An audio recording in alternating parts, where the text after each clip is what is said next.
Welcome to my channel, a place where every mystery hides a story, and every story hides a truth. In the midst of forgotten streets, footsteps echo through the silence, and the faint glow of a lamp guards secrets that refuse to die. Every clue matters. A torn letter, a fading footprint, even the sound of a clock ticking in the dark.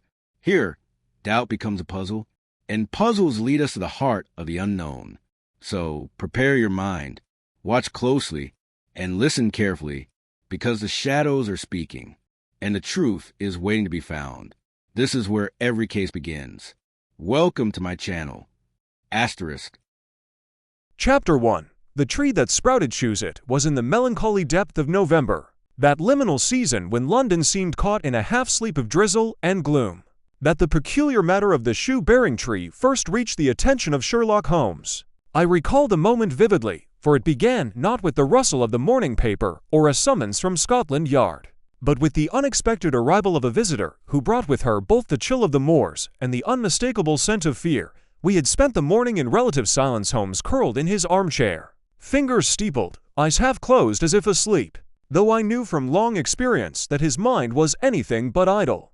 I had just finished cataloguing a minor monograph on obscure poisons from Java when a sharp knock echoed from the street door below. Mrs. Hudson admitted the caller, and a moment later, a woman stepped into the sitting room with the kind of hesitation that suggests both urgency and dread. She was tall and plainly dressed. A woman perhaps in her early 30s, with eyes that carried the alertness of one accustomed to solitude.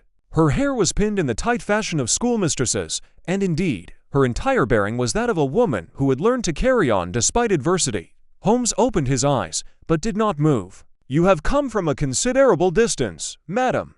Yorkshire, if I am not mistaken, and you are no stranger to early trains." The woman blinked in surprise. "That is correct, sir. How?"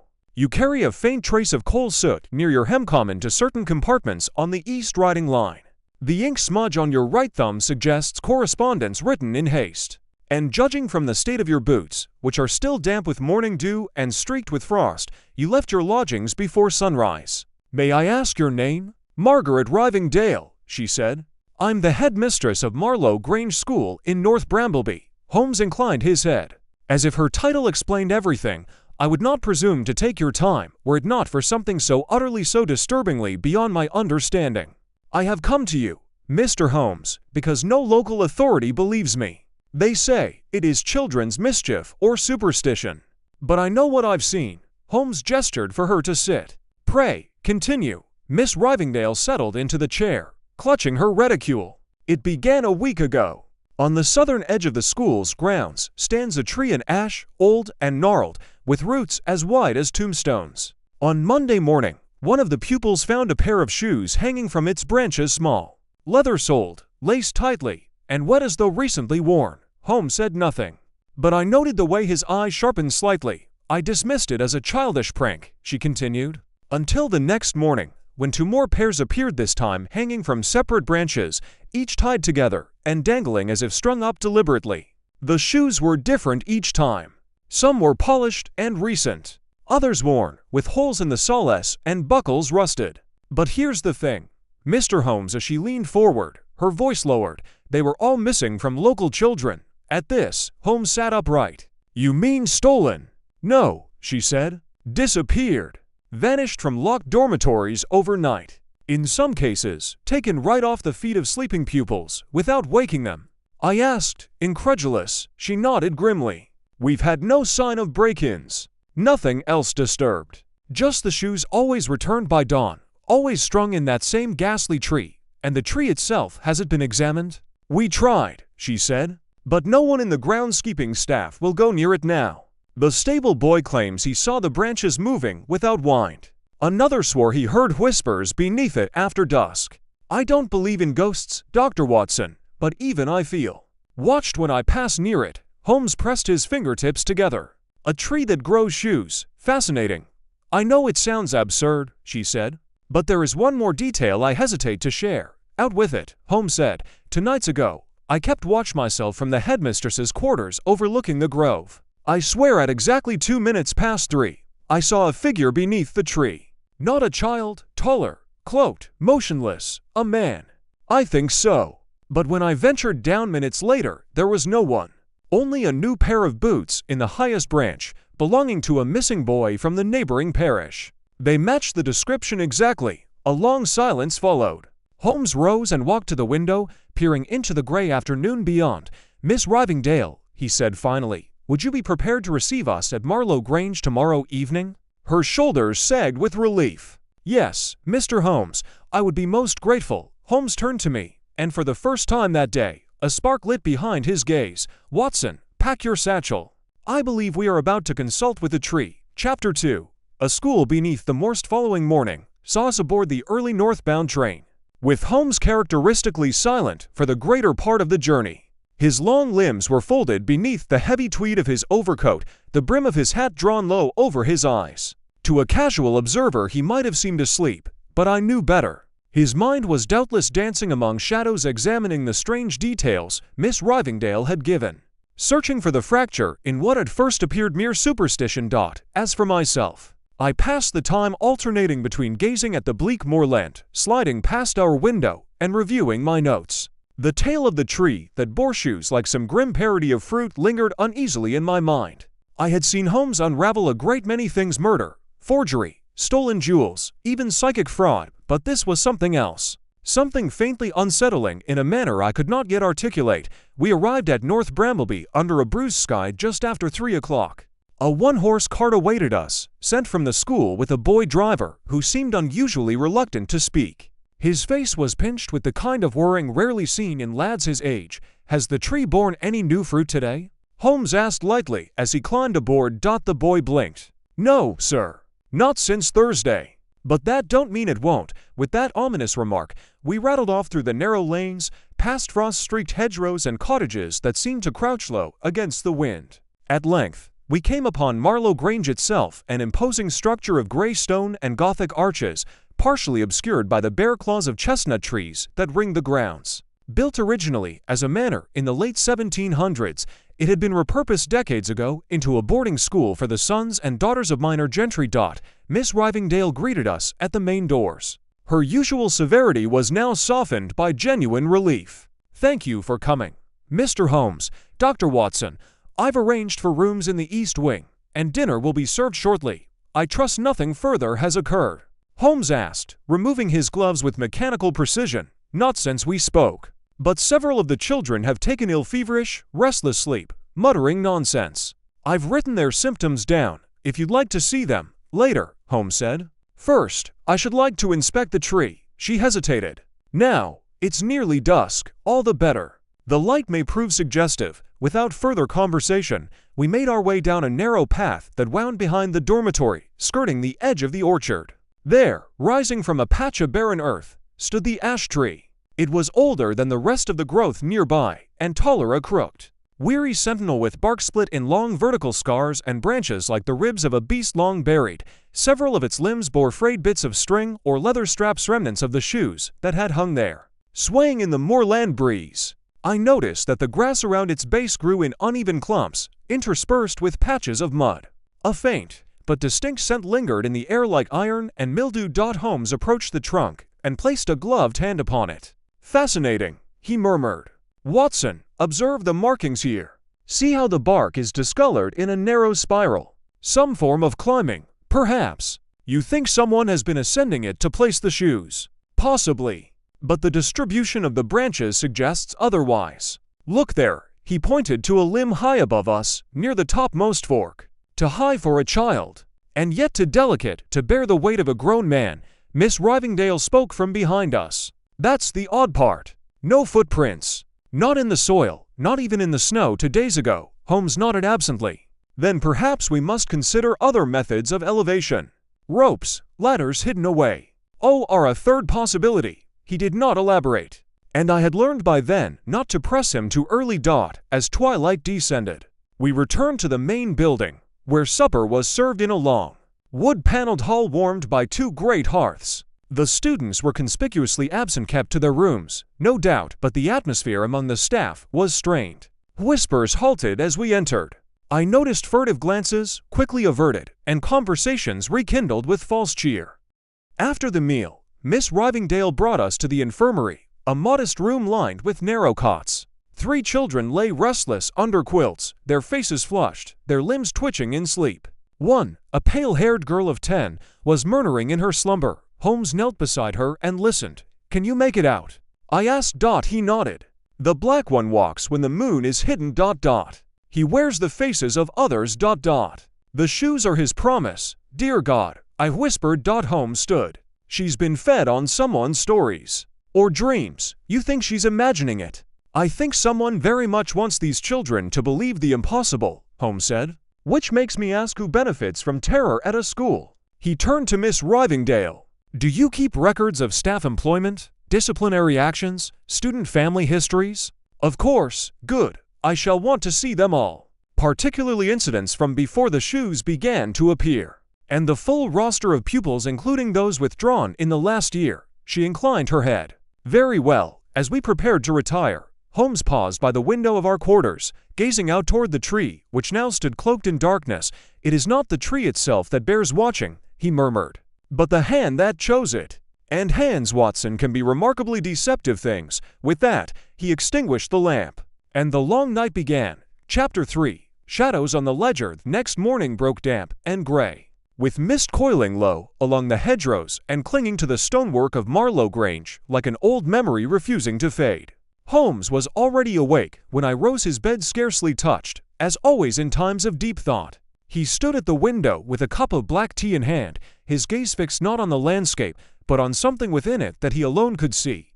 "Did you sleep at all?" I asked as I rubbed the cold from my fingers. "I found little need for it," he replied absently. "This case is like a painting half-washed with rain details obscured, but shapes forming beneath." We descended to the study, where Miss Rivingdale awaited us with an armful of ledgers and folders bound in twine. She had a determined look in her eyes, though her fingers trembled slightly as she placed the materials on the long oak table. "I gathered what you requested: staff rosters, incident logs, academic records, withdrawal notices, and the disciplinary books going back 5 years. Holmes offered a small nod of appreciation. "Excellent. Has anything further occurred overnight?" "Nothing new. The children slept through, save for some murmuring. But one of the older boys, Frederick Dempsey, refuses to leave his bed. He claims he dreamt of being barefoot in the cold, unable to move." Holmes mused. "Fear leaves its footprints as surely as a man in muddy boots." We settled into the task of sorting the records. Holmes read quickly, but never carelessly, his finger tracing names and dates like a conductor's baton. I assisted where I could, cross-referencing names from the student withdrawals with the incident logs. It soon became apparent that a pattern, faint but persistent, was beginning to emerge. "There," Holmes said, tapping a page. 3 withdrawals, all within a 6-week period last autumn. All citing vague reasons: an unspecified family concern, relocation to the continent, ill health, yet none were previously known to have relatives abroad, nor illnesses noted in their term reports. He flipped the ledger, revealing notes written in a sharp hand. "Now observe: each child reported sleep disturbances before departure. 2 suffered from night terrors. The 3rd had been caught attempting to bury his shoes beneath a hedge." "That's too consistent to be coincidence," I said. "Quite. And now consider this entry: Jonathan Fielding, dismissed groundskeeper, let go in October for conduct unbecoming. No detail given." Holmes pulled another volume toward him and scanned it swiftly. "And yet, here 2 weeks prior, he was reprimanded for frightening the children with tales of a Moorish man in black who comes to collect what is owed." "There's that word again, black." I frowned. "You think this Fielding may be involved?" Holmes leaned back, folding his hands together. "I think it's strange that one who told unsettling tales was quietly dismissed, and that shortly after, those tales began to manifest in the lives of the children." At that moment, a knock sounded at the door. Miss Rivingdale opened it to admit a girl no older than 12. Her cheeks flushed from the cold, and her eyes wide with the burden of carrying a message to Holmes himself. "Please, sir," she said to him, "Miss Ravley says you're to come to the East Garden.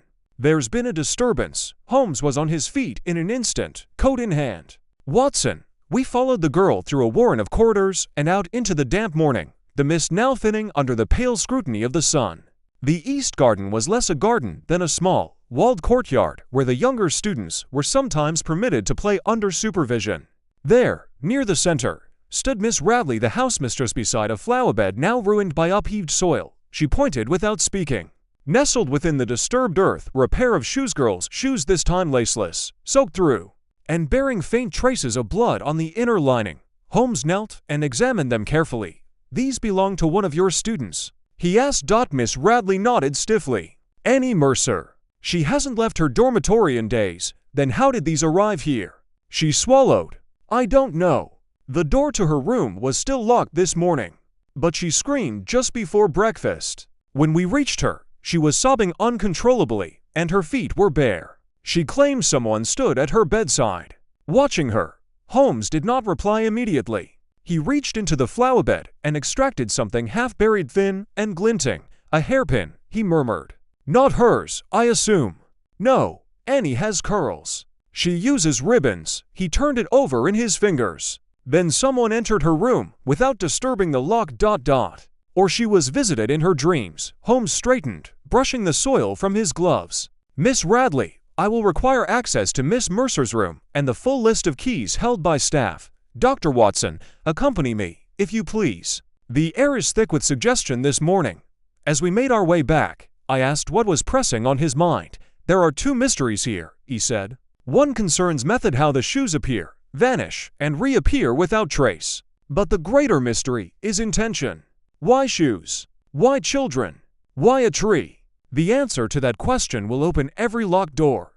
And do you suspect a person or a presence?" Holmes looked at me, his expression unreadable. "Watson, the human mind is the strangest haunt of all. I suspect we may find both before this is over." Chapter 4. Ashes of Hastings arrived in Hastings by early afternoon the next day, the coastal wind sharp and spitting sea brine across the promenade.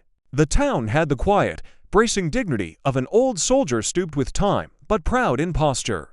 Holmes, hunched slightly against the gusts, wasted no time in setting our course. We took a narrow cab to the outskirts, where the streets thinned into winding paths and the remnants of older estates stood, half swallowed by ivy and coastal fog. Holmes had traced the reference in the letter to a house fire reported 15 years earlier in a seaside column.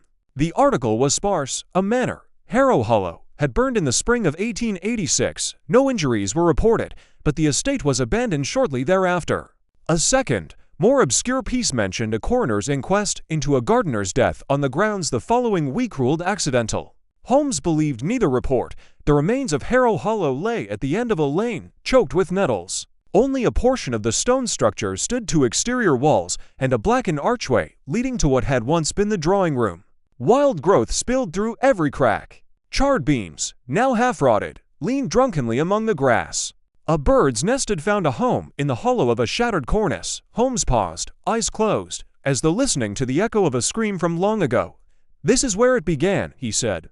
"Or ended." I looked around. "Hard to imagine this was once a home." "Did you uncover who lived here?" He nodded. "The Harrow family. Edward Harrow, his wife Millicent, and two daughters Charity and Agatha. Edward died in 1884. 2 years later, the fire occurred. After that, both daughters disappeared from public record." I frowned. "Yet we know Charity became Mrs. Llewellyn, and Agatha, possibly the who wrote the letter," Holmes said, stepping carefully over a fallen beam. "Possibly not. But the language was urgent. She feared revelation." As we explored the ruins, Holmes' gaze snagged on a rusted hinge beneath a patch of moss. He crouched and pried at the earth with his cane. Soon, he unearthed a small trapdoor, badly warped but still hinged at one end. "A cellar," he murmured. "Likely a storage room or coal bunker." With considerable effort, we lifted the door and descended into the darkness below. Our lanterns revealed a narrow chamber lined with stone shelves. Most were empty, but a few scattered remnants remained, the curled spines of scorched books, rusted tins, and tucked beneath a fallen beam a cracked picture frame. Holmes retrieved it, wiped the glass with a handkerchief, and examined the image. It was a water-stained photograph, faint but still visible. Two young women seated side by side, one with Charity's unmistakable angular features, and the other darker-haired, smiling slightly. He turned it toward me. "The sisters, Charity and Agatha." Holmes tucked the photo away and turned his attention to a pile of blackened paper on the floor nearby. He sorted through them carefully, as one might sift ashes for a glowing ember. "Watson," he said at last, holding up a scrap. "Look at this." The fragment bore the corner of a newspaper, Hastings Tribune, April 1886, and beneath it, A column titled, "Mysterious Occurrence at Harrow Hollow." Only a few lines remained. But one phrase had survived the fire. ... Local gossip hints at a disappearance. Young man, believed to have been in a clandestine arrangement with one of the daughters. ... Holmes stared at the words for a long moment. It always returns to the hidden hour. You think this young man, whoever he was, died here, or vanished here, Holmes said. And someone ensured the story was never fully told. We climbed out of the cellar in silence, the photograph and the scorched clipping weighing heavily between us. As we stood once more amid the brittle ruins, a voice rang out behind us. I thought I might find you here, Mr. Holmes. We turned to see a tall woman standing at the edge of the ruins. She was dressed in deep gray, with a black veil and gloved hands folded over a walking stick. Her face was pale, her mouth set with effort. Miss Eliza Llewellyn, Holmes said calmly. Or should I say Eliza Harrow? Her expression did not waver. You know, I suspected, Holmes replied.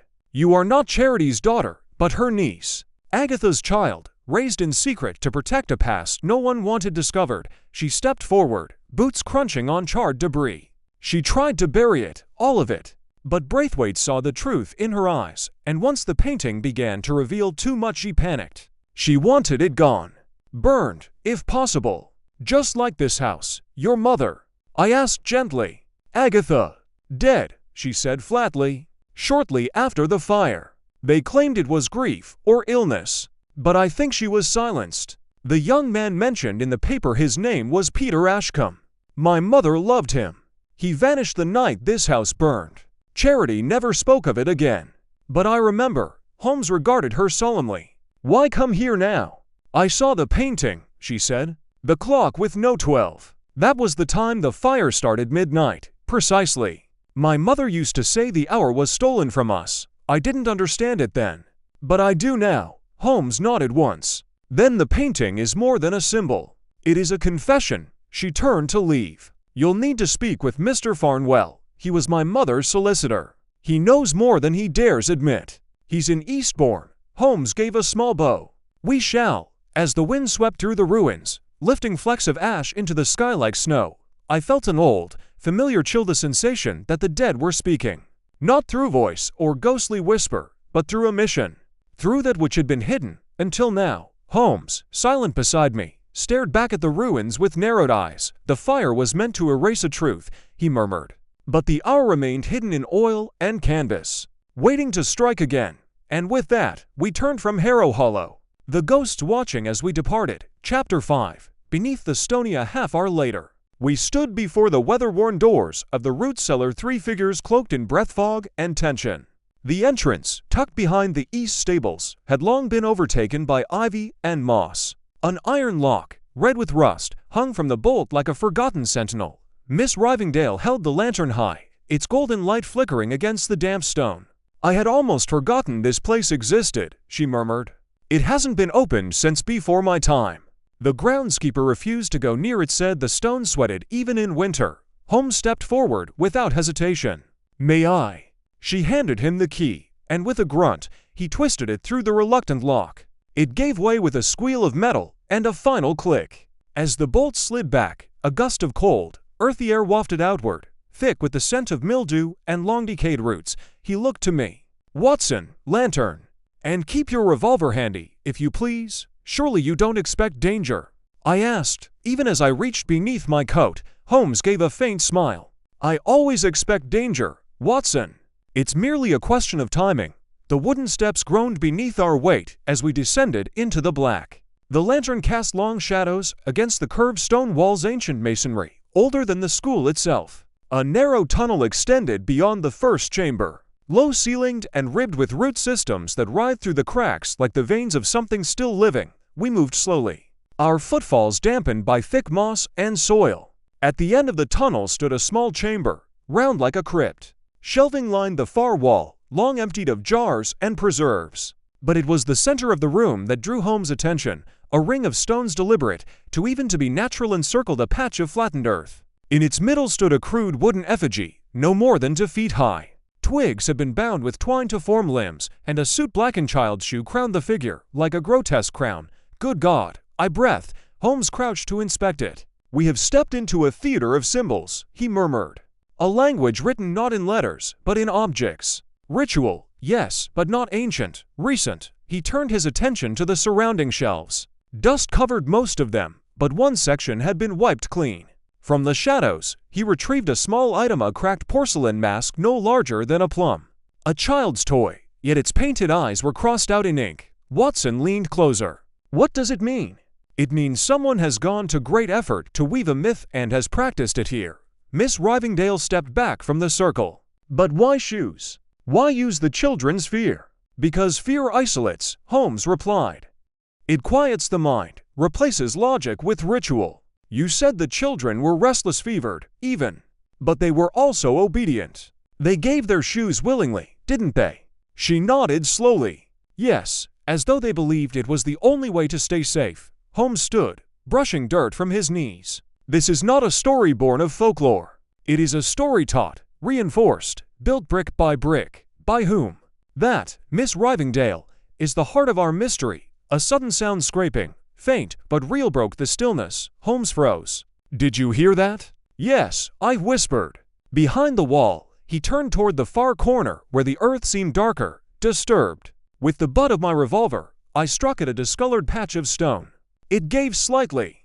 Holmes joined me, and together we pushed until the crude bricks shifted inward, revealing a narrow recess. Inside, crouched and blinking like a feral thing, was a boy no older than 12. Freddie. Miss Rivingdale gasped. The boy shook his head wildly, curls damp with sweat, eyes wide with unspeakable things. He's here, he whispered. He watches. He promised me I'd be safe if I stayed. Holmes knelt before him, voice calm and low. Who promised you? The boy's lip quivered. He said I had to bring the shoes. That's what he wants. He wears them all. He keeps walking. Holmes reached gently for the boy's wrist. Freddie, who told you that? The boy opened his mouth, but at that moment, another sound pierced the chamber. The slam of the cellar door above. We froze. Then footsteps. Slow, measured. Someone else was descending. Holmes turned to me swiftly. Take Freddie. Move to the side tunnel. What about you? I'll greet our visitor. I guided the trembling boy into the shadows as Holmes stepped into the circle of lantern light, back straight, hands calmly at his sides. The footsteps stopped at the bottom of the stairs. Then a voice, a man's, cracked and dry. You shouldn't be here. Holmes smiled faintly. Nor should you, Mr. Fielding. A long silence followed. Then, I never meant harm, but you've taught others to fear. You've made myths walk. You don't understand, the voice hissed. The tree wants. It chooses. Holmes took a step forward. No, you choose. You've hidden behind folklore to control frightened children. But now, your story ends. And but the figure turned and fled up the stairs. Into the night, Holmes was after him in a heartbeat. I held Freddie close, lantern in hand. The boy whispering nonsense against my coat. The game was no longer in shadows. It had begun in earnest. Chapter 6. A mind in the fog. Holmes's figure vanished swiftly into the gloom beyond the cellar stairs. His footsteps echoing in pursuit of the elusive Mr. Fielding. I remained behind in the root cellar with young Freddie Dempsey still clinging tightly to my coat. The boy trembled violently, his breath shallow and rapid. And I feared that, if we did not remove him from the damp underground chamber soon, his mind already frayed might splinter altogether. Come now, I said gently. You're safe. Mr. Holmes is just speaking with the man who frightened you. That's all. But Freddie only repeated, almost mechanically, he walks. He walks. Always walks, as though caught in some nightmarish refrain. I guided him back through the low tunnel, Miss Rivingdale holding the lantern close behind. The flame shuddered in the draught, casting wild shapes on the wall, shapes that for a moment seemed to twist like the branches of that terrible ash tree above. When we reached the surface, the night air struck us with a chill more severe than the damp below. Mist clung to the ground in spectral ribbons, and though I strained my ears, I could hear no sign of Holmes or his quarry. Back within the school walls, Freddie was taken to the infirmary and sedated by the matron, who whispered prayers under her breath as she worked. Miss Rivingdale, pale and shaken, sat opposite me by the hearth in her office, the silence heavy with unease. I never trusted Fielding, she said at last. But I thought him merely odd superstitious. He used to tell the children ghost tales and frighten them with nonsense about the moor swallowing people whole. I dismissed him. I thought her voice faltered. I never imagined this. You are not to blame, I assured her. The very nature of this deception relied upon subtlety. These myths were planted carefully, designed to grow unnoticed. She looked up. But why? What could he possibly gain from such a campaign of fear? That, I said, is the question Mr. Holmes intends to answer tonight. Just then, the front door banged open, and a familiar voice called out, "In here!" I shouted. Holmes entered, damp with mist, his collar upturned, and his expression unreadable. His gloves were soiled and torn, and a thin cut marked his temple. "You caught him?" I asked. He shook his head. "No, he knows these grounds too well. Vanished into the orchard like smoke, but you saw him clearly." Clearly enough. It was Fielding, without doubt. His gait, his voice though altered somehow, deeper, as though he spent the last year not only in hiding, but in rehearsing a new self. Holmes removed his overcoat and sank into a chair near the fire. "He's unhinged," I said. "Perhaps," Holmes replied, "but not in the way you think. Madness is rarely as disordered as it appears from the outside. Fielding operates with purpose, ritual, myth-making, manipulation of young minds. He's crafting something. A belief system, almost. The one who walks, the shoes, the ash tree." Miss Rivingdale shuddered. "But to what end?" Holmes looked toward the flames. "Power, I suspect. Not in the political or financial sense, but dominion over belief. Imagine the feeling of making children tremble, obey, even offer sacrifices in the form of shoes. These are the acts of a man who feels invisible in life and seeks to become a shadow in others. Then he's delusional." Holmes's eyes narrowed. "Or theatrical. There is a difference." He leaned forward, hands steepled. "We must now ask the next question. Why shoes? What is their significance to Fielding?" "A symbol of trust," I offered. "Children parting with something personal." "Yes, or perhaps something more primitive. Shoes are vessels of identity, unique, worn, marked by the path each child takes. To collect them is to possess something intimate. In folklore, shoes are sometimes left at thresholds to ward off evil or, conversely, to invite it." Holmes rose abruptly. "I must see Fielding's former quarters." Miss Rivingdale blinked. "They've not been used since his dismissal." "Locked, as per policy." "Excellent," Holmes said. "Let us unlock it." She fetched a ring of keys, and we made our way down a side hallway seldom used by staff. At the far end stood a nondescript wooden door, scuffed at the base and marked with age. She unlocked it with a reluctant hand, and we stepped inside. The room was small and cold. Dust coated every surface, but not thickly. Holmes ran a finger along the sill and held it to the light. "Someone's been here within the past week. Perhaps two." A narrow bed, an empty desk, and a wardrobe stood against the walls. Holmes opened the desk drawers, empty, save for a pencil stub and a crumpled scrap of newspaper featuring a brief obituary. "Mrs. Alma Fielding, 73, passed peacefully at Harrow Asylum. Known for her love of children's education and spiritual writings." Holmes handed it to me. "His mother. You think her death triggered this?" "I think it may have opened the door to whatever madness had long waited inside him." Then Holmes opened the wardrobe, and there, lined like trophies, were shoes. Not dozens, but 3 or 4, pristine and polished, placed upon linen as though for exhibition. Each pair bore a tag with a name. One of them read Freddie Dempsey. Holmes shut the door gently. "The theater has costumes now." We exited the room in silence, but Holmes paused before locking the door again. "He will return," he murmured. "Tonight, or very soon. He will need his stage." "What should we do?" Miss Rivingdale asked. Holmes turned, his face cast in partial shadow. "We lay our own trap, Miss Rivingdale, and let the man who walks come walk straight into it." Chapter 7. The Crime Grows Stranger. Days following our discovery of Julian Fielding's grotesque collection ushered in a mounting tension that seemed to saturate every corridor of Marlow Grange. Though no further shoes appeared in the ash tree, and no children reported sightings of shadowed figures in the night, there lingered a kind of stillness that was more dreadful than chaos, a silence thick with withheld breath, waiting to exhale. Holmes, in the meantime, entered one of his peculiar phases of detachment. He neither left the premises nor indulged in violin or tobacco, but rather remained seated in the headmistress's study for hours, poring over the school's floor plans, tracing paths between dormitories and hidden spaces, scribbling notes with an intensity I knew better than to interrupt. He asked questions only occasionally brief, pointed ones about the architecture, about the chapel's foundations, About an unused coal chute, sealed decades ago and then vanished again into his thoughts. It was late afternoon on the third day, when the quiet was shattered by a new development,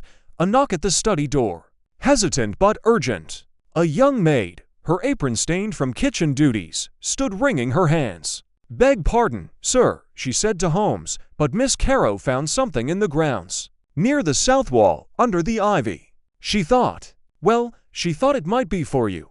Holmes stood immediately.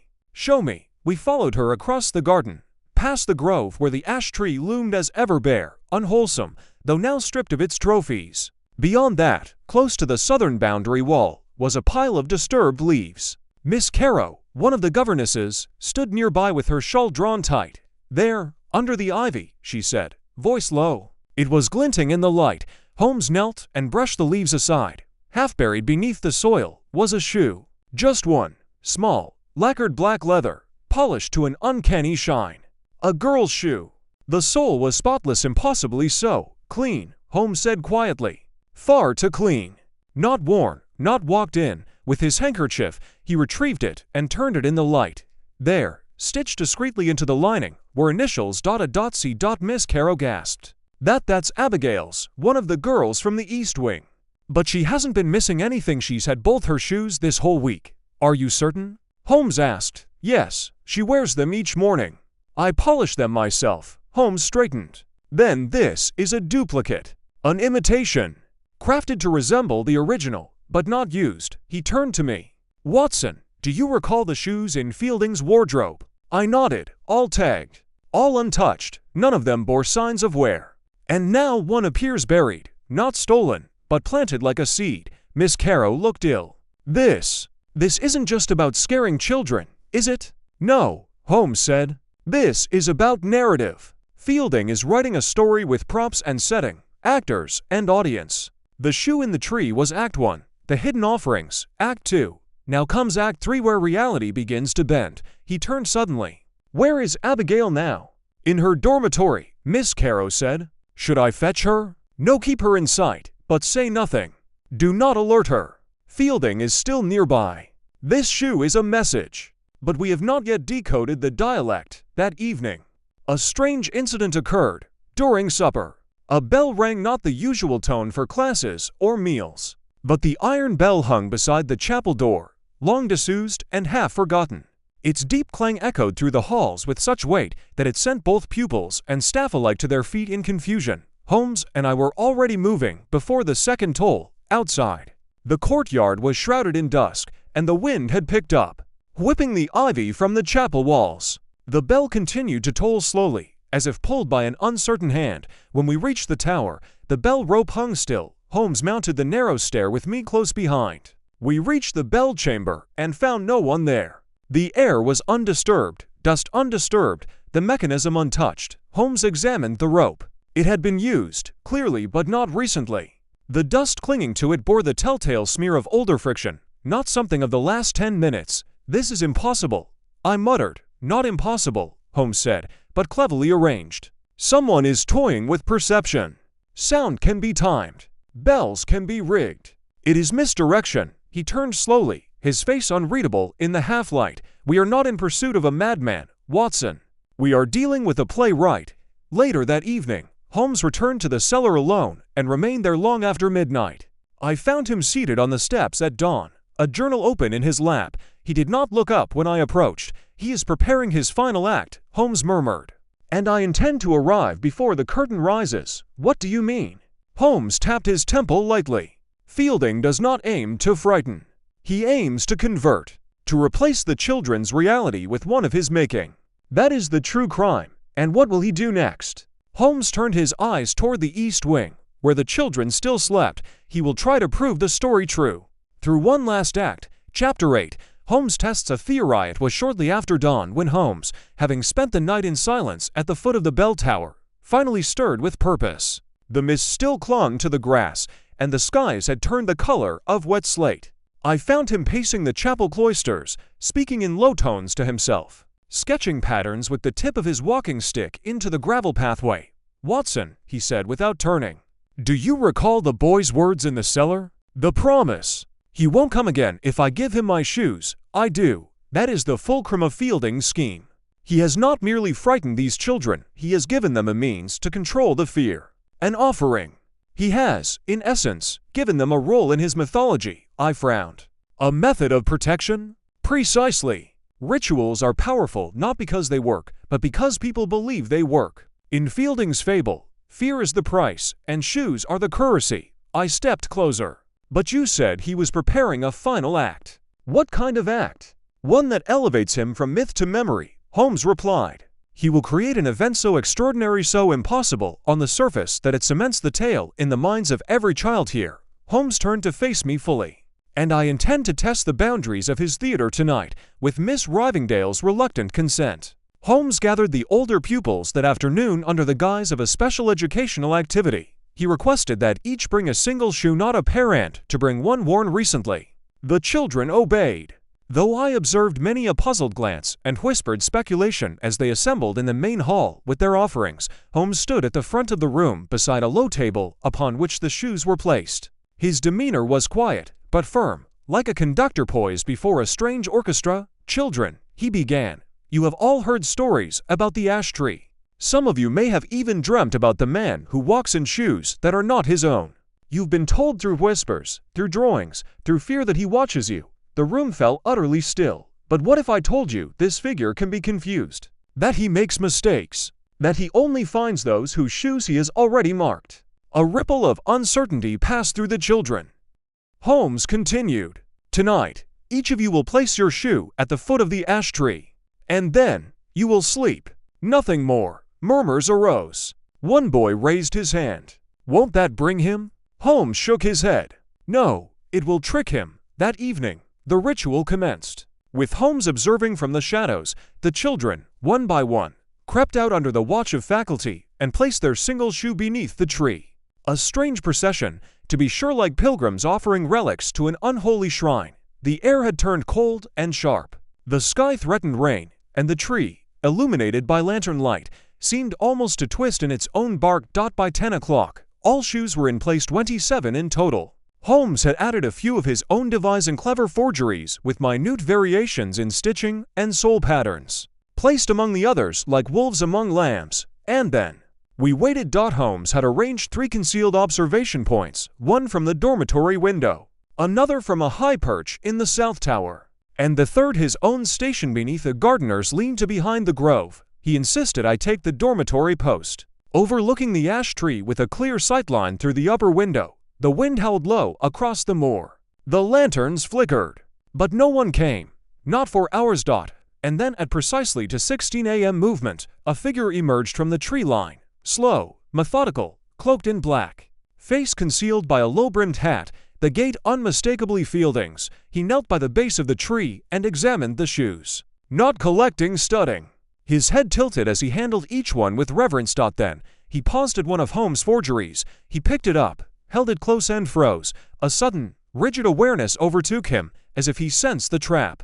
He dropped the shoe, turned sharply, and disappeared into the woods with unnatural speed. Moments later, Holmes was beside me in the observation post. He took the bait, he whispered. He nearly chose it. What happens now?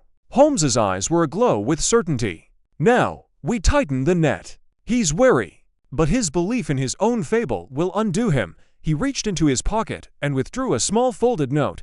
I found this at the tree's base. Not Fielding's handwriting. This is a child's. I read the trembling script aloud. He knows we're tricking him. He said he'll come anyway.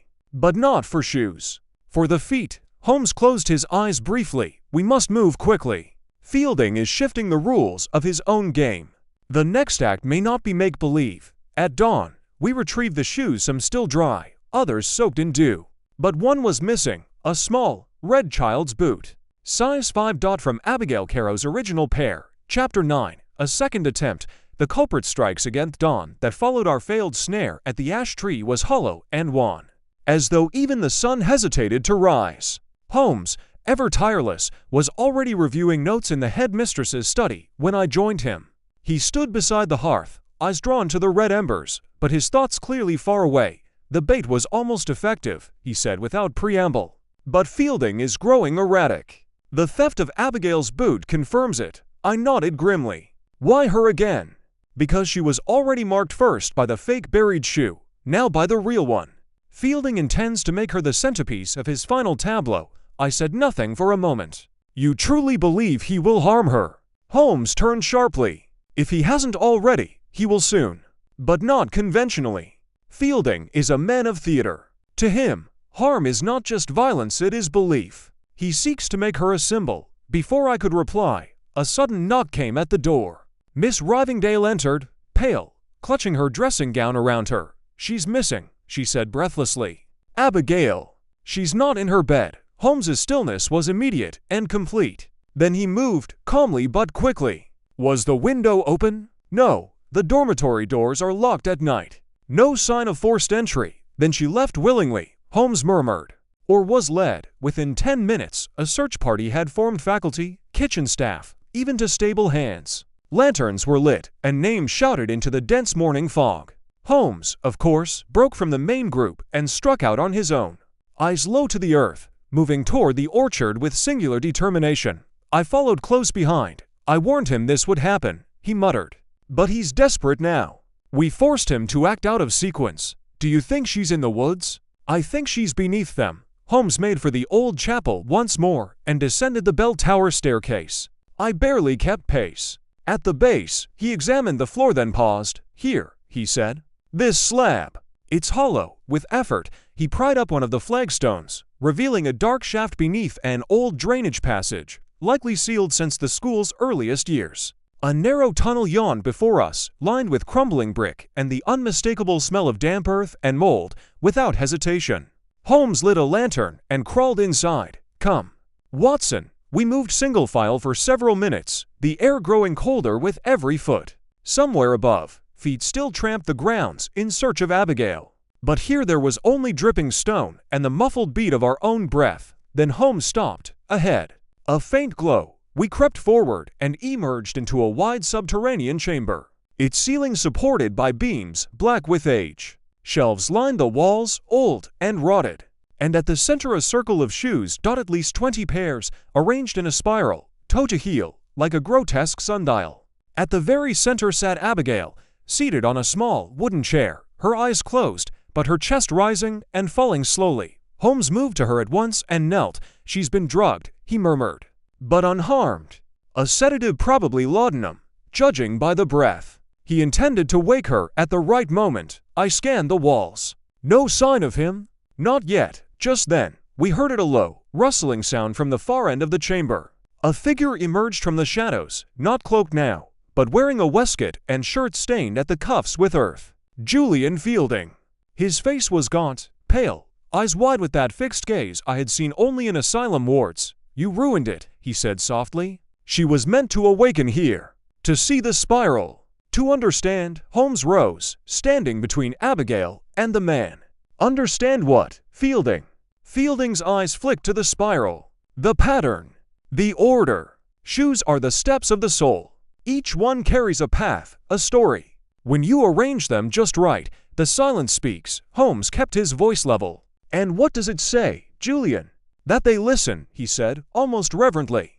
The ones beneath. The roots. They walk with us when we sleep. He stepped forward. I moved instinctively to draw my revolver, but Holmes raised a hand. No need, Watson. Fielding looked at Holmes, almost childlike now. She wasn't afraid. Not like the others. She believed. I could see it in her eyes. Holmes nodded slowly. That was your mistake, Fielding. She believed, yes, but not in you.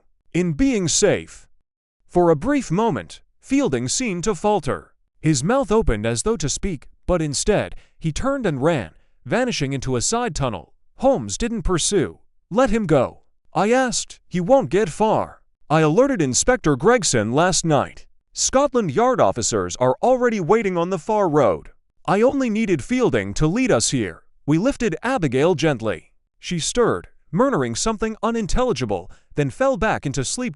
As we carried her back through the tunnel, Holmes whispered. He believed he was building a myth. But he forgot the first rule of theater. What's that? The audience must never see the wires. Chapter 10. The true motive begins to surface. Abigail recovered slowly under the attentive care of Miss Rivingdale and the school matron.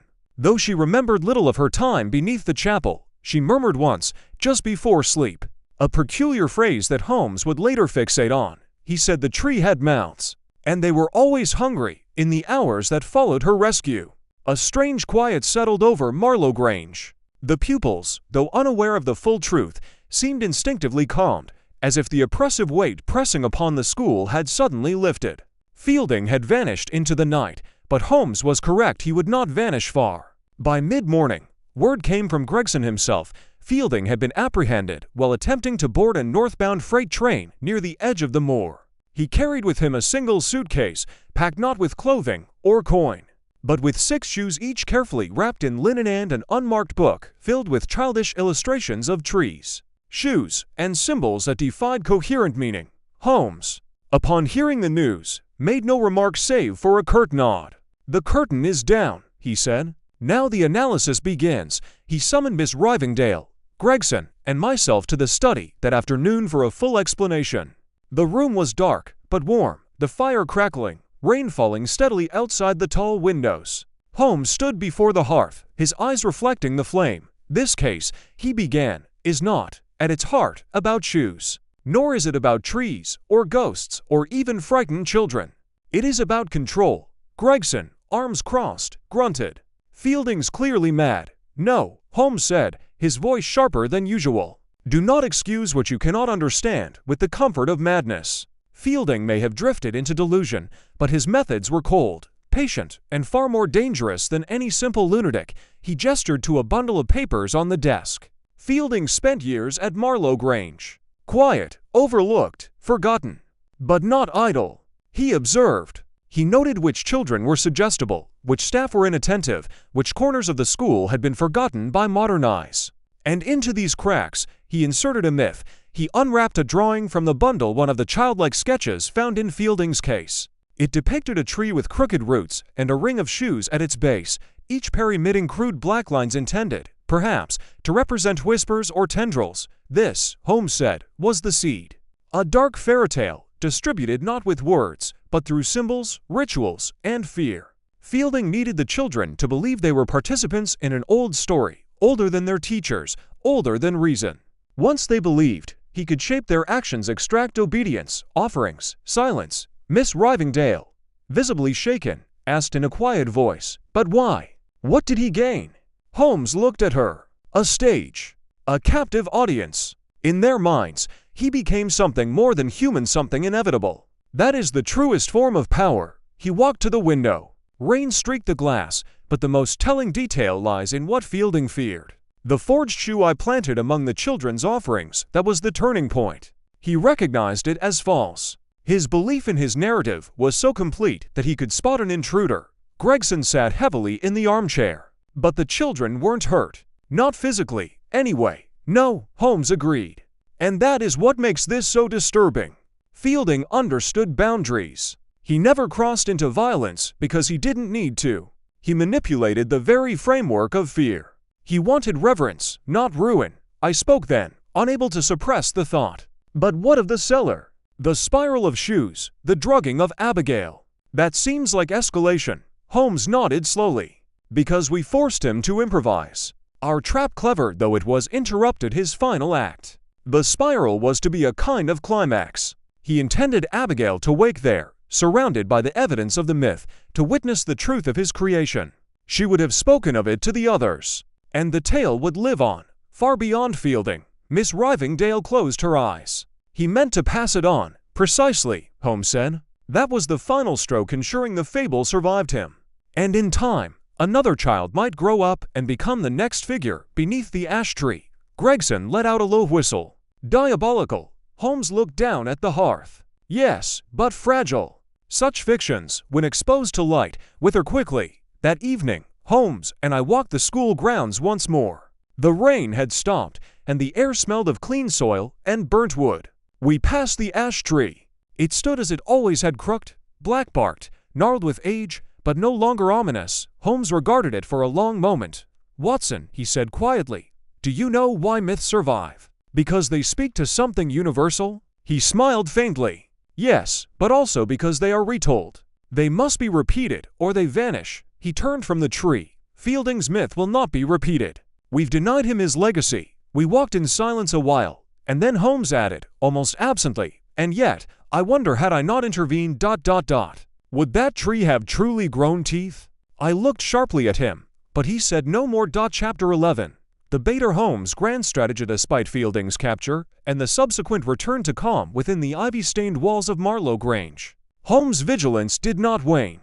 I had expected him to relax, perhaps even accept a quiet ride back to Baker Street that very evening.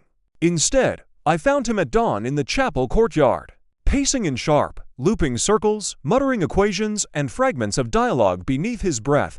There is something unsatisfying about the resolution. "Watson," he finally said, halting mid-step.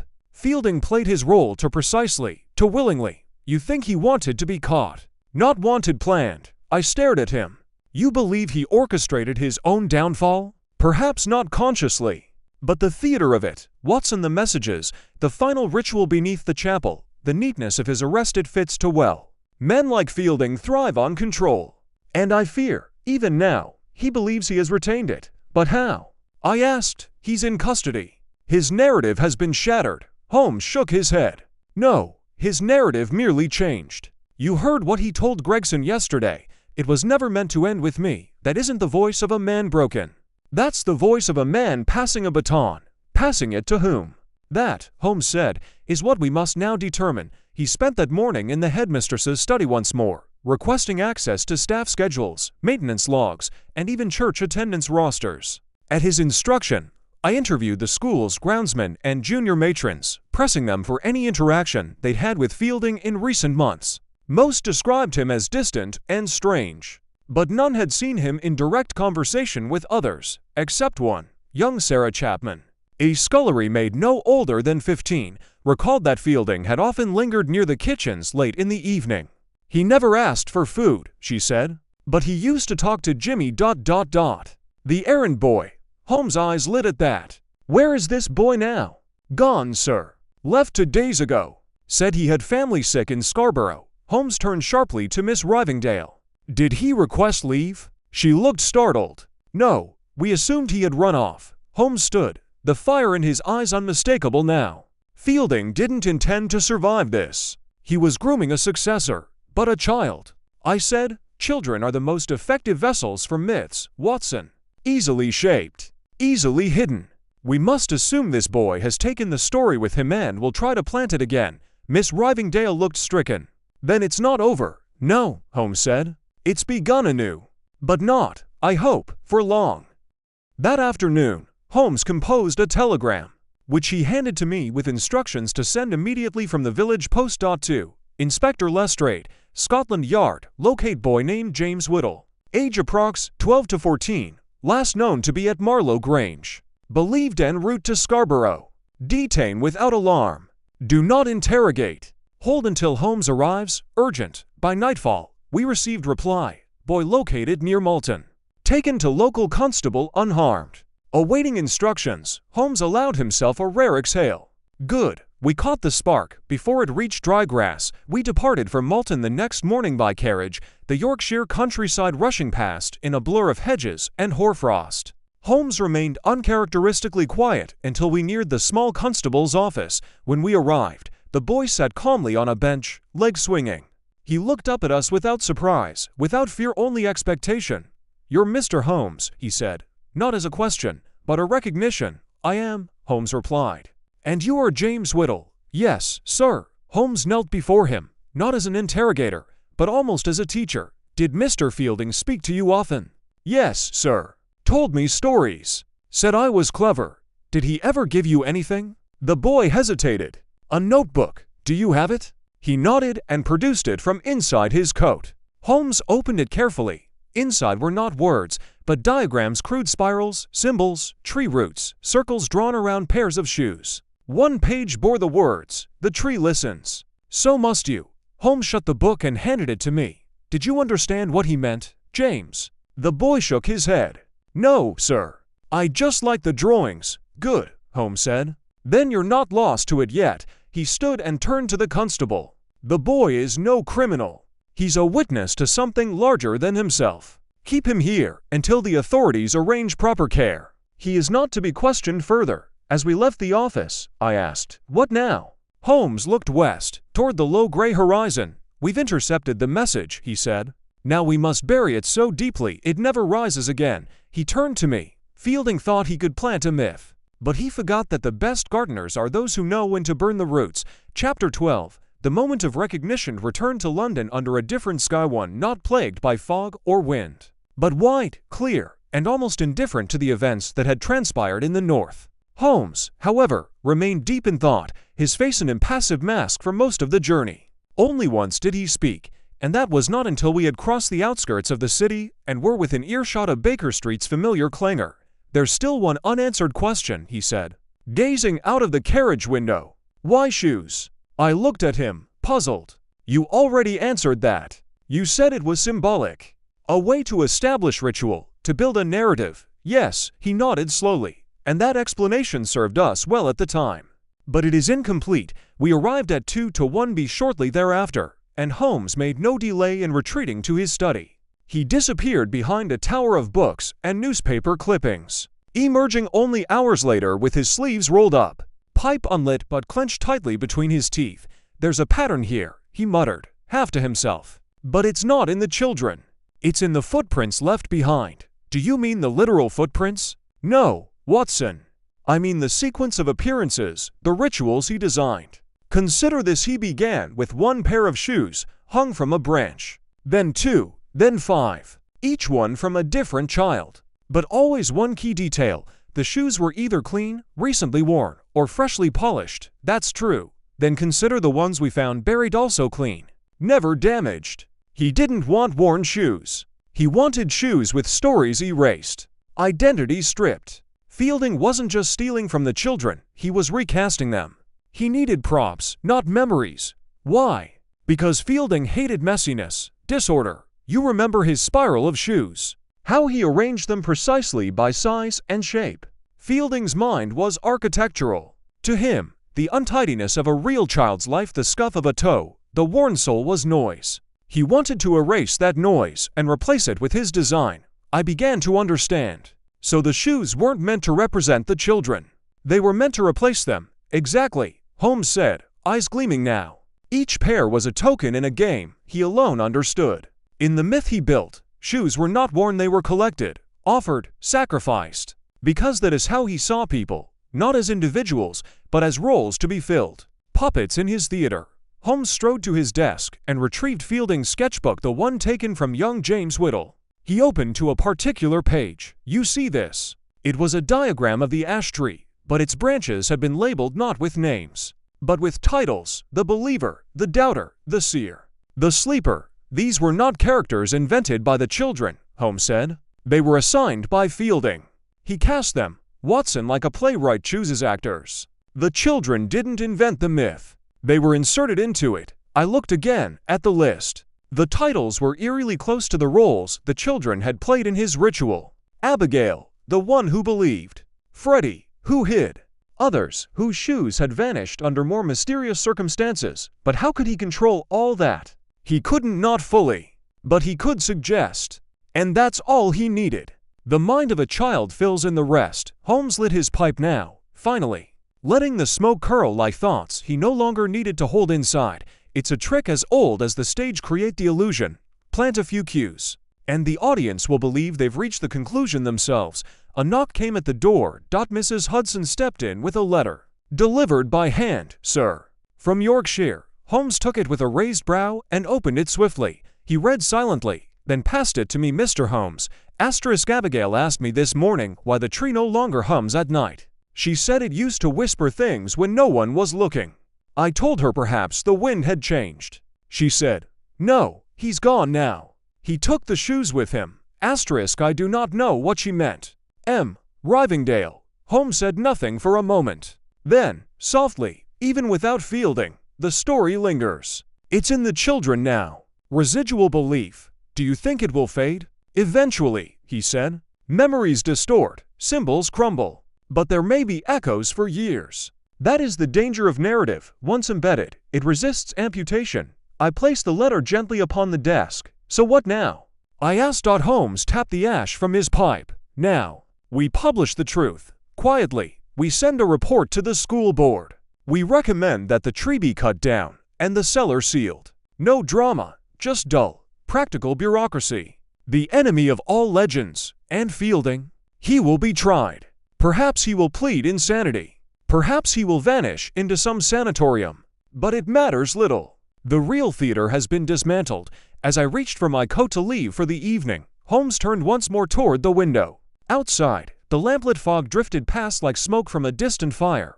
"Watson," he said, almost as an afterthought, "have you ever wondered how many stories we never hear? How many myths never make it into books because someone, somewhere, quietly ended them?"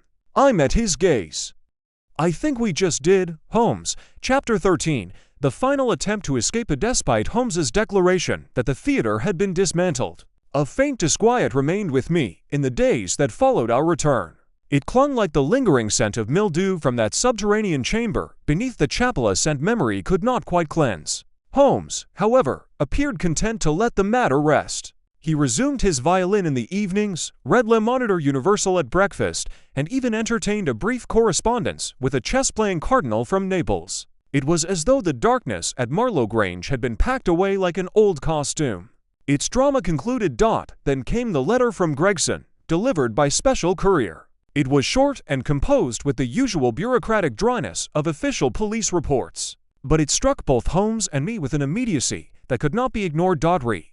Julian Fielding, subject, escaped from Bethlehem Asylum during scheduled transfer to courtroom holding cell. Time of escape, between 4 o'clock and 4:30 p.m., Wednesday. Staff report, subject requested brief stop in washroom, whereupon he broke mirror and used shard to threaten attendant. Subject not yet located. Believed to be on foot. Immediate search ordered across southern counties. Notifying all relevant parties. I looked up at Holmes. "So it's not over." He folded the paper without comment and stood. His face betrayed no surprise, only a quiet, surgical focus that I had come to recognize as the prelude to action. "We should have known," he murmured. Fielding never intended to be contained. His story must have a final act. And he's chosen to write it himself. What would he want now? I asked. Holmes looked toward the fire. "To reclaim the myth. To strike the last note in a play we interrupted mid-scene. That very evening, we returned to Yorkshire by express train. The journey passed in tense silence. Holmes made no notes, asked no questions, and responded only in monosyllables. It was not until we neared Marlow Grange once more, its silhouette rising solemnly beyond the trees, that he stirred. "He'll come back," he said quietly. "They always do. Not for the place, but for what it represents." Miss Rivingdale met us at the gates, her expression grim. "I received Gregson's warning this morning," she said. "The children have been kept indoors. Staff are on alert. Any disturbances?" Holmes asked. "Nothing overt. But last night, a stable boy reported hearing a voice beneath the ash tree. He said it whispered his name." Holmes closed his eyes for a moment, as if gathering something inside himself. "Then he's here." That night, we stationed ourselves in the dormitory corridors, taking turns on watch while the children slept. The halls creaked with age and wind, and the building, so recently quiet, now seemed to pulse again with unease. Somewhere, a floorboard shifted. A door hinge sighed. At 3 minutes past 2, the bell tolled. Not the school bell. The iron bell on the chapel tower. It rang once, then again. Holmes was already moving. We crossed the courtyard at speed, lanterns in hand, the sky above us torn by wind. The bell tolled a third time, then fell silent. At the base of the tower, the door hung open. Inside, the lanterns flickered against stone and shadow. Holmes ascended the steps 2 at a time, revolver drawn, not out of fear, but resolve. I followed closely. We reached the belfry. Fielding stood at its center, but he was not alone. Before him, bound at the wrists and gagged, stood Miss Carrow, the young governess. Her eyes were wide with terror. Holmes raised his weapon. "Don't move." Fielding turned slowly. His face was pallid and bruised from his escape, but his eyes burned with the same wild theater I had seen beneath the chapel. "She's the last," he said calmly. "The final roll. The witness. She was meant to see." Holmes stepped closer, the revolver unwavering. "This ends here." "No," Fielding said, stepping backward toward the bell rope. "It ends right. It ends with meaning. You took the story, Holmes, but I still have the ending." In one swift motion, he yanked the rope. The bell tolled once, loud and final. And then Fielding ran. Holmes darted forward. grabbing Miss Caro and cutting her bindings with the blade he kept in his pocket. Down, he shouted. I guided her down the tower stairs as Holmes pursued Fielding through the upper rafters of the old chapel. I heard the echo's footsteps above, frantic and wild. Then silence. When I emerged again into the courtyard, Holmes was already there, breathless but composed. He tried to leap across the chapel roof, he said. Didn't make it. We found Fielding some 20 feet below, unconscious in the gravel path. Alive but broken. Will he survive? I asked. Holmes looked down at him. Perhaps. But the myth won't. Later, as dawn arrived pale and wordless over the Yorkshire moors, Holmes stood once more beneath the ash tree. It had lost its menace. The branches were bare. No shoes, no symbols. Just bark and wind. He turned to me, his voice low. He tried to escape his story by becoming it. But men are not myths, Watson. And play's end. Chapter 14. Holmes closes in. The final clue revealed Fielding lay under heavy guard in the infirmary wing of Marlow Grange, unconscious but breathing. A constable from the Malton division had been summoned and now stood outside his chamber door like a statue carved from cold resolve. Doctors reported a concussion and multiple fractures, serious but not fatal. He would live. Whether to face a courtroom or a cell padded with silence remained to be seen. Holmes, however, had no interest in the man's physical condition. His attention had turned to something else entirely, an object recovered from Fielding's coat pocket after the fall, a small, sealed envelope. We stood in the headmistress's study when he opened it, our breath suspended as Holmes drew out the contents, a single sheet of folded parchment, yellowed at the edges. On it, scrawled in tight, spidery ink, were the following words: "When roots do not die, they climb. When stories are pruned, they sprout sideways. This one still has branches." Holmes read it twice, then looked to me. He knew he would be caught. I nodded slowly. That line, this one still has branches, it implies there are others. Yes, Holmes murmured. And if I am not mistaken, the story has already begun to spread. He retrieved from his satchel the notebook taken from young James Whittle, the errand boy whom Fielding had groomed. Holmes flipped to a page we had only glanced at before, a list of names, but not the names of children. "These are staff," Holmes said. "Groundskeepers, cooks, a few villagers. Look here, dem, Carver, that's the old school porter. And R. Sewell, the stonecutter, who tended the chapel graves. You think they were part of this? Perhaps not knowingly. But Fielding may have used them, suggested things in conversation, planted symbols, given tasks dressed as routine. The real danger isn't that they believed. It's that they may have repeated." Holmes stood and crossed to the window. Rain traced lazy paths down the glass. A story survives when it is shared.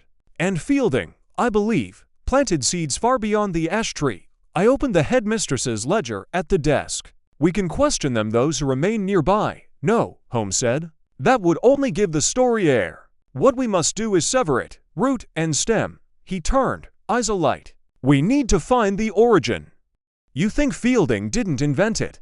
"I think Fielding repurposed something old. He may have embellished it, certainly shaped it into his grotesque theater, but he did not birth the idea from nothing." He paced now, retrieving another document, an old building plan of Marlow Grange from the year 1824. "Look here," he said.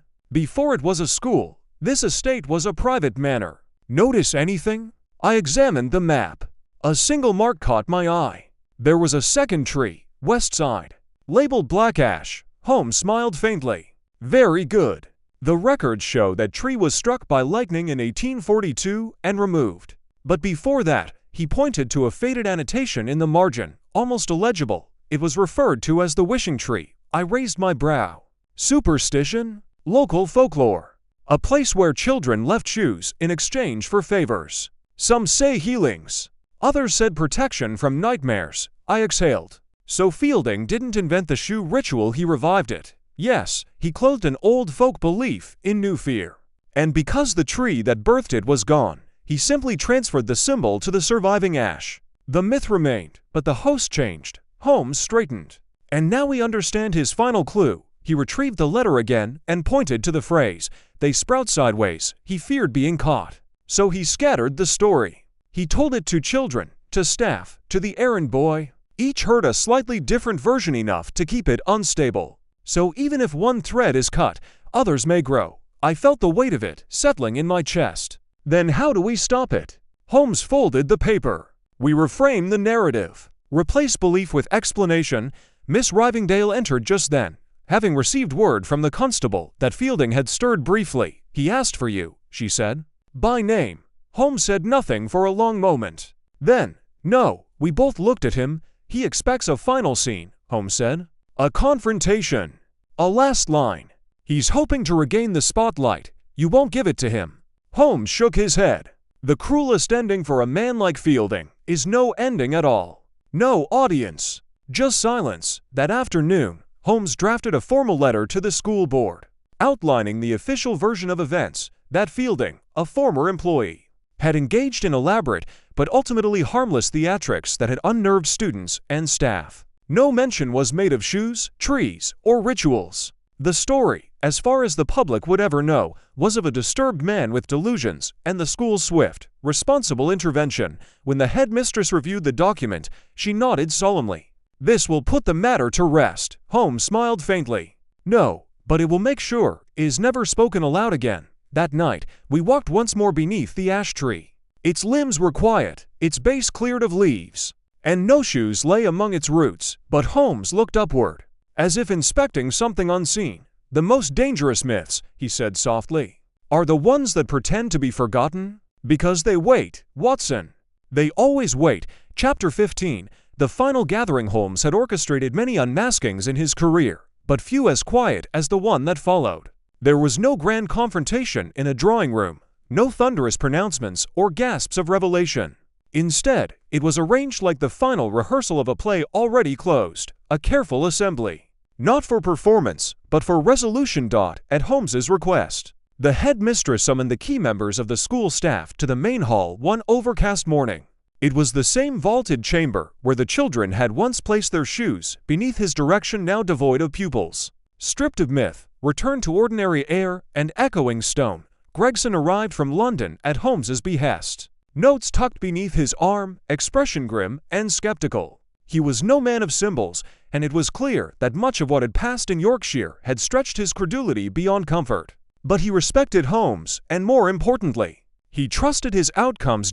Miss Rivingdale presided with admirable control, though the strain showed in the pinched corners of her mouth and the careful restraint in her tone. The remaining staff matrons, porters, a teacher or two filed in with wary expressions. The air was thick with unspoken questions. Holmes stood near the center, hands clasped behind his back, a sheet of parchment in one hand and the now famous sketchbook of Julian Fielding in the other. Thank you all for coming, he said, voice even and clear. This meeting is not disciplinary, nor is it judicial. It is, rather, editorial. We are here to revise a story. The murmurs that followed were faint, but perceptible. Holmes raised a hand and continued. There has been much confusion in recent weeks.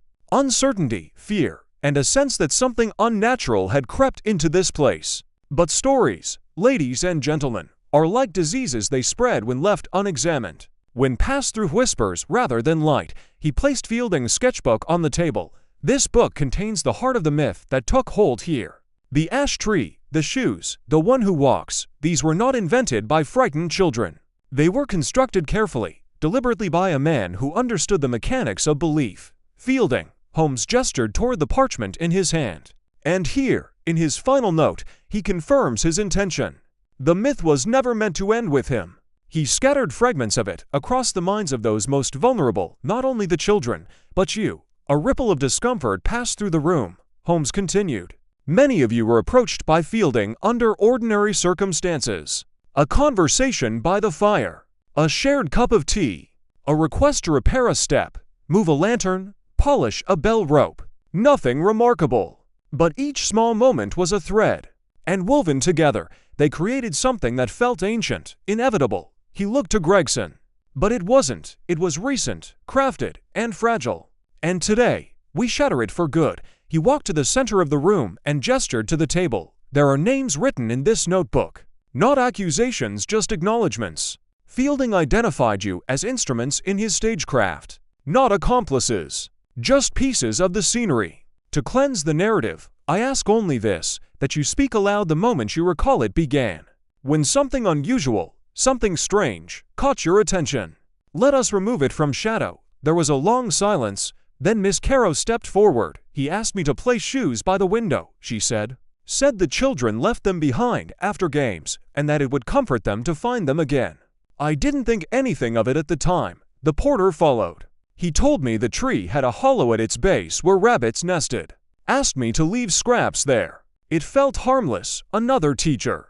He asked me to read a specific passage during literature about roots and promises. I thought it symbolic, not part of anything. One by one, they spoke. Small acts, minor observations, threads drawn tight by Fielding's hand, and when they were done, Holmes nodded. Double quotes good. Now it has form. And what has form can be forgotten. Gregson cleared his throat. And what do you propose now, Holmes? Holmes looked to the group. We will bury the notebook. Not in earth, but in record. The official report will reflect what we agreed last week. A disturbed man, an isolated incident, swift containment. No mention of shoes, of trees, or whispering myths. He held up the parchment again. This page is the last breath of Fielding's fiction. And it ends with us. With that, he stepped to the fireplace and fed the note to the flames. It curled, blackened, and vanished. No one clapped. No one spoke, but a weight lifted from the room. That afternoon, Holmes and I walked the grounds one final time. The children were back to lessons. The ash tree stood alone, its base now cleared of symbols. The spiral of shoes had been dismantled. The cellar beneath the chapel had been bricked shut. As we reached the gates, Holmes paused and looked back. You see, Watson, he said quietly, a mystery solved is not always a crime punished. Sometimes it is a silence restored. I said nothing, but I understood.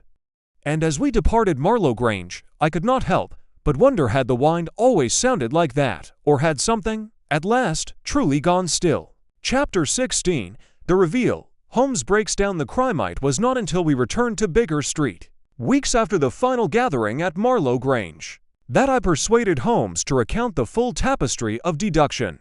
I had filled my journals with the threads we had pulled from that strange, chilling case: the rituals, the ash tree, the spiral of shoes, but I still lacked the cohesion I knew Holmes carried silently within him.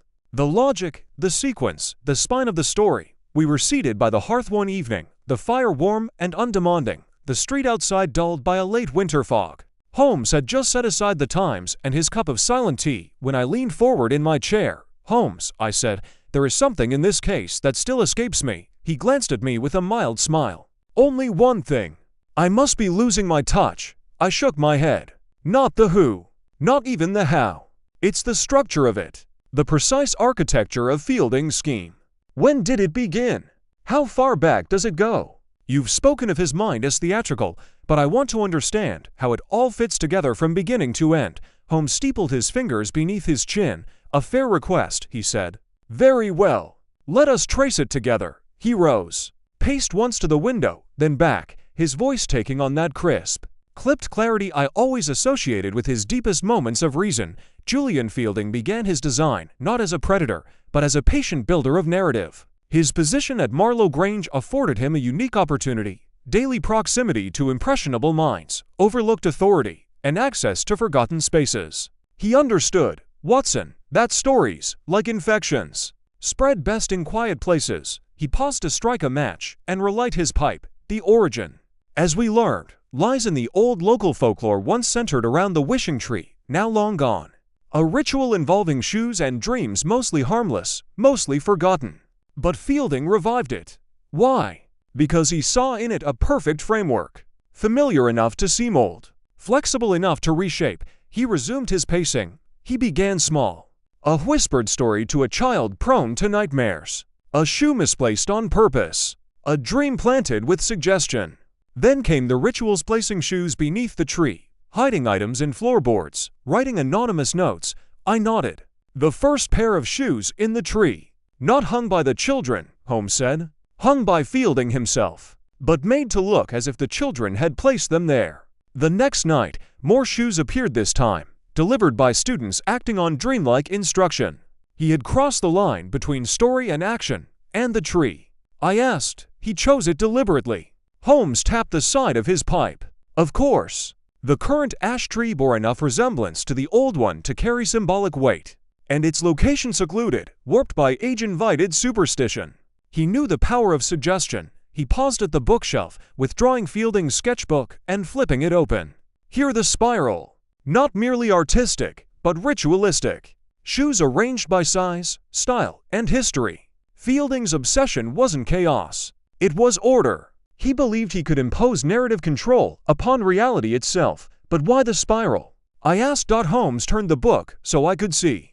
The spiral is a closed-loop self-sustaining, self-reinforcing. Each shoe represented a role: the seer, the doubter, the silent one. Children were not just participants, they were cast. And once they accepted their role, they became part of the story. He returned to his chair, face contemplative. The brilliance and the horror of Fielding's plan was that he never laid a hand on them. He made them actors in a play they thought they were watching. I felt a chill. And what was the purpose of Abigail's abduction? Holmes exhaled. The climax. Fielding intended Abigail to awaken in the spiral and speak of it. Not in fear, but in wonder. She would tell the others what she'd seen. The story would leap from superstition to gospel. But we interrupted it. I said, "Yes," and in doing so, forced him into improvisation. The final bell tower stunt, the hostage. The dramatic fall. Those were the desperate flourishes of a man trying to write an ending after the pen had been taken away. We sat in silence for a moment, the fire crackling softly between us. Then I asked, "Do you believe he regrets it?"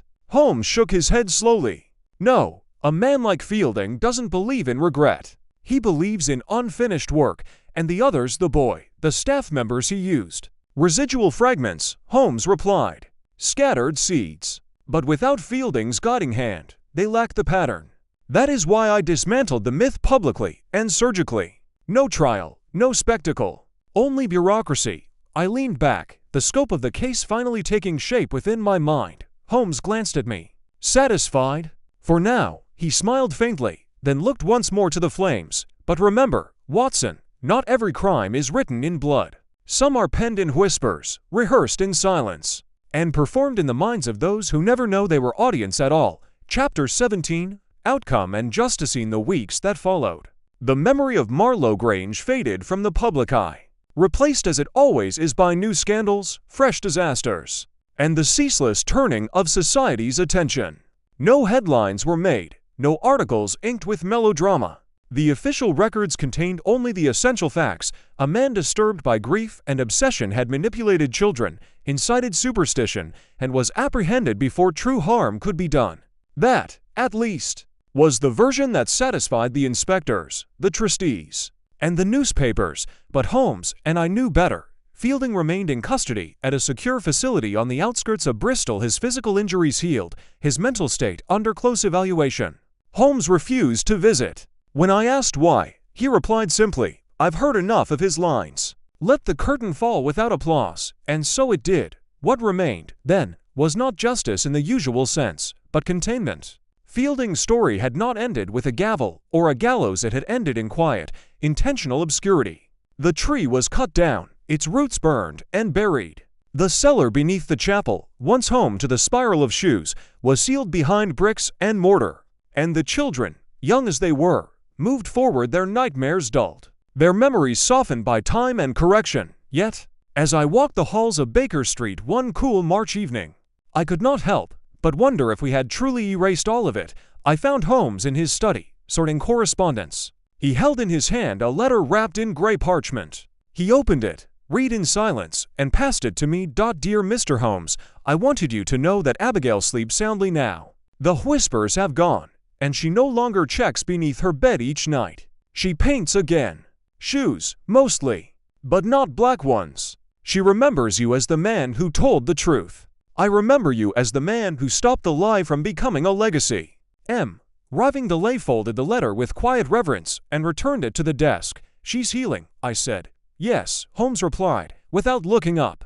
"But healing and forgetting are not the same." He walked to the window and stood for a long time in silence, watching the flicker of gas lamps along Baker Street. "At the heart of this case," he said finally, "was not murder, nor theft, nor revenge. It was a question. What do we believe when no one tells us otherwise?"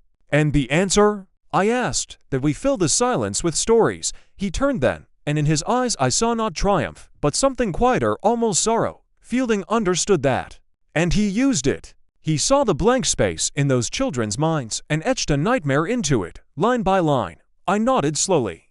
"And you erased it?" "No," he said. "I replaced it. With explanation. With logic. With facts. My work has never been to destroy fear, Watson, only to illuminate its cause." We sat in calm, the case behind us, though its edges would never truly soften in my mind. I picked up my pen and turned to my notebook. "Will you write of it?" Holmes asked. "I will," I said, "though I doubt I'll publish it." He smiled faintly. "Good. Some truths are best kept between walls." As I wrote, I thought again of that tree, now gone, of the shoes that had dangled like offerings, of the man who believed he could control fear, shape myth, and become more than flesh, and of the detective who outmatched him not with spectacle, but with stillness and method and clarity. Sherlock Holmes had not defeated a murderer, he had dismantled a belief, and in doing so, preserved something far more fragile than life, the innocence of the minds that had nearly surrendered it. And so the case closed not with drama or death, but with the quiet severing of roots, the quiet end of a story. Not every ghost must be banished, some need only to be understood. The end.